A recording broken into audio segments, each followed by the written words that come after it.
اگر کنڈے کی رسم عبادت ہے تو میرا چیلنج ہے ان تمام لوگوں کو جو اس کی موافقت کرتے ہیں، آپ اس کا عربی میں نام لا کر پیش کریں، میں بھی کنڈوں کی رسم اپنانے لگوں گا، لیکن اس کنڈے کی رسم کا عربی میں نام ڈھونڈنے میں وہ ناکام رہیں گے۔ الحمدللہ الحمدللہ وکفا وسلام علی عبادہ الذین اصطفى، اما بعد فاعوذ باللہ من الشیطان الرجیم، بسم اللہ الرحمن الرحیم۔ وَإِن يَمْسَسْكَ اللَّهُ بِضُرٍّ فَلَا كَاشِفَ لَهُ إِلَّا هُوَ وَإِن يَمْسَسْكَ بِخَيْرٍ فَهُوَ عَلَى كُلِّ شَيْءٍ قَدِيرٌ۔ وقال النبی صلی اللہ علیہ وسلم: كل محدث بدعہ وكل بدعة ضلالة وكل ضلالة في النار، او كما قال علیہ الصلاة والسلام۔ محترم ناظرین اکرام، یہ رجب کا مہینہ ہے۔ اس مہینے کے اندر ایک تاریخ ہے 22 رجب۔ اس تاریخ کو عرصے سے چلی آ رہی ایک رسم جو اس وقت بہت زیادہ مقبولیت حاصل کر چکی ہے، بہت زیادہ طول پکڑے ہوئے ہے، جس کو ہم لوگ کنڈے کے نام سے یاد کرتے ہیں۔ 22 رجب کو کنڈے کی رسم مسلمانوں کا ایک بہت بڑا طبقہ مناتا ہے۔ وہ اس رسم کو کرتا ہے، یہاں تک کہ وہ نماز پڑھے یا نہ پڑھے، روزہ رکھے یا نہ رکھے، زکوٰۃ ادا کرے یا نہ کرے، گناہوں سے بچے یا نہ بچے، لیکن وہ اس رسم کو اپنانا ضروری اور فرض سمجھتا ہے۔ مسلمانوں کا ایک بہت بڑا طبقہ اس رسم کو اپنا رہا ہے، اور جب ان سے یہ پوچھا جاتا ہے کہ یہ کس کا طریقہ ہے، یہ کون سی عبادت ہے، اس کے کیا فائدے ہیں، اس رسم کو کیوں کیا جاتا ہے، تو وہ یہ جواب دیتے ہیں کہ دراصل یہ حضرت امام جعفر صادق رحمت اللہ علیہ کی نیاز ہے، ان کی فاتحہ ہے۔ پوچھا جاتا ہے یہ کیسے، تو وہ تھوڑی سی تفصیل بتاتے ہیں کہ حضرت امام جعفر صادق رحمت اللہ علیہ نے حکم دیا تھا کہ اگر تم لوگ خیر و برکت چاہتے ہو، اطمینان اور سکون چاہتے ہو، اطمینان قلب چاہتے ہو، گھروں کے اندر برکتیں چاہتے ہو، لڑائی جھگڑے سے اور بدسکونی اور بدامنی سے حفاظت چاہتے ہو، تو میرے نام کی نیاز کرو، میرے نام کی فاتحہ کرو، اطمینان قلب حاصل ہوگا، تسکین دل حاصل ہوگا، سکون اور اطمینان حاصل ہوگا، گھروں کے اندر برکتیں اور رحمتیں آئیں گی۔ یہ تمام باتیں وہ بتاتے ہیں۔ حالانکہ حقیقتاً تاریخ کے اندر اس تاریخ یعنی 22 رجب کا حضرت امام جعفر صادق رحمت اللہ علیہ سے دور دور کا بھی کوئی تعلق نہیں ہے۔ نہ حضرت کی ولادت کا اس تاریخ سے کوئی تعلق، نہ حضرت کی وفات کا اس تاریخ سے کوئی تعلق، حضرت کا کوئی بھی تعلق اس تاریخ سے نہیں ہے۔ پھر یہ سوال پیدا ہوتا ہے کہ آخر مسلمانوں کا ایک بہت بڑا طبقہ اس رسم کو اپنا رہا ہے اور حضرت امام جعفر صادق رحمت اللہ علیہ کی طرف نسبت کرتے ہوئے اس رسم کو بخوشی اپنا رہا ہے، آخر اس کے پیچھے کیا راز ہے، یہ کس کا طریقہ ہے، اس کے کیا فوائد اور اثرات ہیں، اور شریعت سے اس کا کیا تعلق ہے۔ جب تاریخ کی کتابیں اٹھائی گئی اور معلوم کیا گیا کہ آخر اس کا تعلق 22 رجب کا اسلام سے، مذہب اسلام سے اور ہمارے علماء اکرام سے، صحابہ اکرام سے کیا تعلق ہے، تو پتہ یہ چلتا ہے کہ اس تاریخ کو حضرت امام جعفر صادق رحمت اللہ علیہ نہ پیدا ہوئے، اس تاریخ کو حضرت امام جعفر صادق رحمت اللہ علیہ کی نہ وفات ہوئی، ہاں اس تاریخ کو اسلام کی ایک عظیم شخصیت صحابہ اکرام رضوان اللہ علیہم اجمعین میں قابل عظمت اور حضور پاک علیہ الصلوۃ والسلام کے جانثار صحابی، وہ صحابی جن کو حضور پاک علیہ الصلوۃ والسلام کے اوپر نازل ہوتا ہوا قرآن لکھنے کا شرف حاصل ہوا، وہ صحابی جن کو کاتب وحی کا لقب ملا، وہ صحابی جن کے بارے میں حضور پاک علیہ الصلوۃ والسلام نے اللہ رب العزت سے دعا کی، اے اللہ معاویہ کی حفاظت، وہ صحابی جو تمام صحابیوں میں قابل عظمت ہیں، وہ صحابی جن کو حضرت حسنین کے بیعت کے بعد امت مسلمہ کے حکمرانی کا شرف حاصل ہوا، ان کا وصال 22 رجب کو ہوتا ہے۔ جب حضرت امیر معاویہ رضی اللہ تعالی عنہ کی وفات کی یہ تاریخ ہے تو آخر حضرت امام جعفر صادق رحمت اللہ علیہ کی طرف نسبت کرتے ہوئے اس تاریخ کو خوشی کے ساتھ کیوں منایا جاتا ہے؟ اس کے پیچھے ایک بہت بڑی سازش ہے۔ دراصل حضرت امیر معاویہ رضی اللہ تعالی عنہ ایک ایسے صحابی تھے جنہوں نے اپنی حکومت میں سب سے زیادہ سخت نظر ان لوگوں کے اوپر رکھی جو مذہب اسلام کے اندر دراڑ پیدا کرنا چاہتے تھے، جو مسلمانوں کو آپس میں لڑانا چاہتے تھے، جو مسلمانوں کے اندر اختلافات کی دیواریں کھڑی کرنا چاہتے تھے، جو لوگ حضرت عثمان بن عفان رضی اللہ تعالی عنہ کے قاتل تھے، جو لوگ حضرت علی بن طالب رضی اللہ تعالی عنہ کے قاتل تھے، جو لوگ حضرت حسنین رضی اللہ تعالی عنہما کے قاتل تھے، ان کے اوپر حضرت معاویہ رضی اللہ تعالی عنہ کی بہت سخت نظر تھی، یہاں تک کہ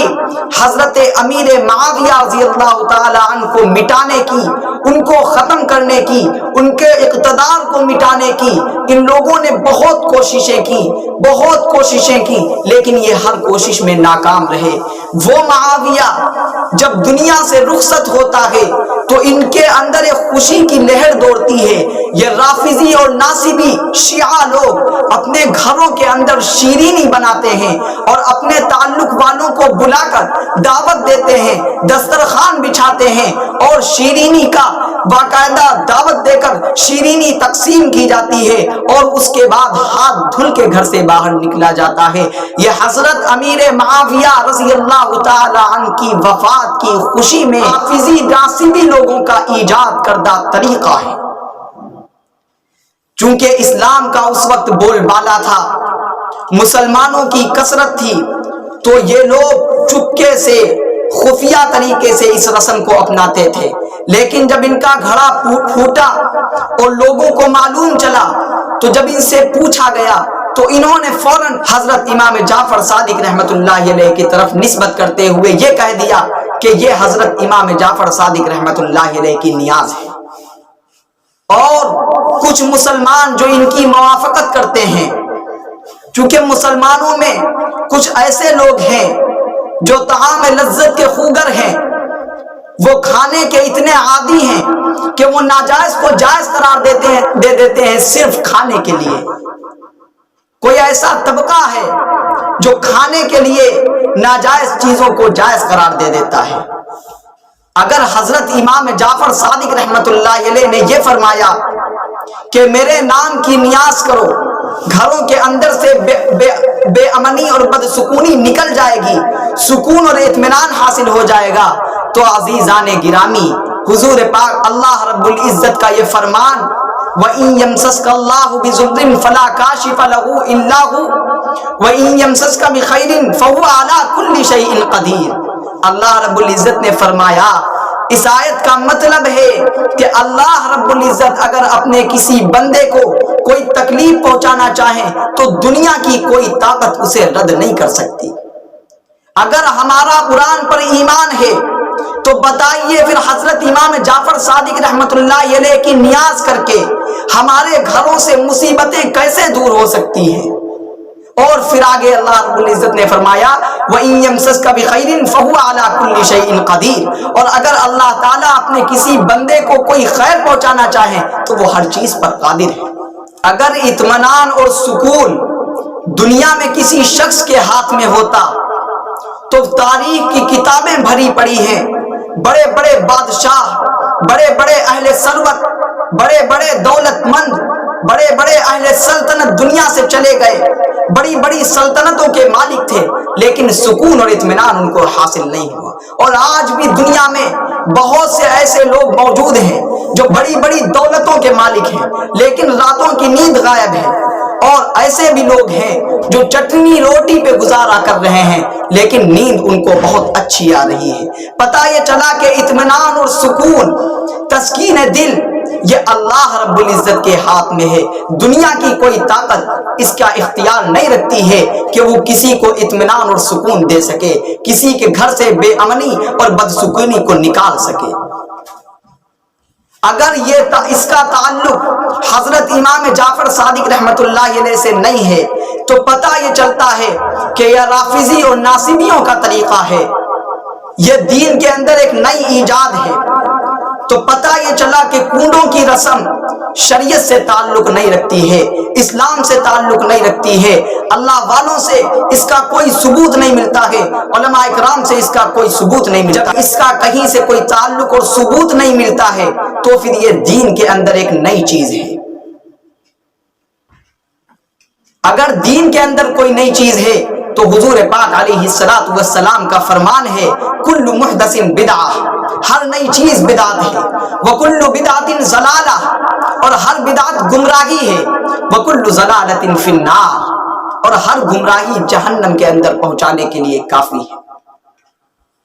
میرے بھائیوں، اس کا کوئی شریعت سے تعلق نہیں ہے، کنڈوں کی رسم کا شریعت سے کوئی تعلق نہیں ہے، اور جو لوگ اس کی موافقت کرتے ہیں وہ صرف لذت طعام کے خوگر ہیں۔ ان کو یہ معلوم ہونا چاہیے کہ مذہب اسلام کے اندر جتنی بھی عبادات ہیں، ہر عبادت کا نام عربی میں موجود ہے۔ ہم نماز پڑھتے ہیں، عربی میں اس کا نام صلاۃ ہے۔ ہم روزہ رکھتے ہیں، عربی میں اس کا نام صوم ہے۔ ہم زکوٰۃ دیتے ہیں، ہر چیز کا نام عربی میں موجود ہے۔ اگر کنڈے کی رسم عبادت ہے تو میرا چیلنج ہے ان تمام لوگوں کو جو اس کی موافقت کرتے ہیں، آپ اس کا عربی میں نام لا کر پیش کریں، میں بھی کنڈوں کی رسم اپنانے لگوں گا۔ لیکن اس کنڈے کی رسم کا عربی میں نام ڈھونڈنے میں وہ ناکام رہیں گے۔ کیوں؟ اس لیے کہ اس کا اسلام سے کوئی تعلق ہی نہیں ہے، مذہب اسلام سے اس کا کوئی ثبوت ہی نہیں ہے۔ یہ تو صرف اپنے پیٹ کو چلانے کے لیے اور تھوڑی بہت لذت طعام کو حاصل کرنے کے لیے اس کی موافقت کری جا رہی ہے۔ اور جب ایسی چیز جس کا کوئی تعلق مذہب اسلام سے نہ ہو اور اس کو ہم دین سمجھ کر، عبادت سمجھ کر کریں گے تو وہ بدعت ہے، اور ہر بدعت گمراہی ہے، اور ہر گمراہی جہنم کے اندر لے جانے کے لیے کافی ہے۔ کم از کم ہم عبادات زیادہ نہیں کر پاتے ہیں تو ایسے کام نہ کریں جن کی وجہ سے اللہ رب العزت کے قہر ہمارے اوپر نازل ہو۔ اللہ رب العزت کے قہر کو جو چیزیں دعوت دے رہی ہیں، اس لیے میرے بھائیوں ضرورت اس بات کی ہے کہ یہ مروجہ بدعت جس نے اس وقت بہت زیادہ طول پکڑا ہوا ہے اور بہت زیادہ مقبولیت حاصل کی ہے، اور مسلمانوں کا ایک بہت بڑا طبقہ اس سے متاثر ہے، اس بدعت سے اپنے آپ کو پوری طرح سے بچانے کی کوشش کریں، اور ہمارے جو کم فہم مسلمان بھائی اس کے اندر مبتلا ہیں ان کو بھی اس سے آگاہ کریں کہ یہ میرے نبی کا طریقہ نہیں ہے، یہ صحابہ اکرام کا طریقہ نہیں ہے، یہ مذہب اسلام کا طریقہ نہیں ہے، لہٰذا اس کو نہ کریں، یہ بدعت ہے اور بدعت جہنم کے اندر لے جانے والی ہے۔ ان کو سمجھائیں، دلائل کی بنیاد پر سمجھائیں، اور اس رسم سے خود بھی بچیں اور اپنے بھائیوں کو بچانے کی کوشش کریں۔ دعا کریں خدا بند عالم سے کہ اللہ رب العزت ہم سب کو مروجہ اس بدعت سے بچنے کی توفیق عطا فرمائے۔ آمین۔ وآخر الدعوانا الحمدللہ رب العالمین۔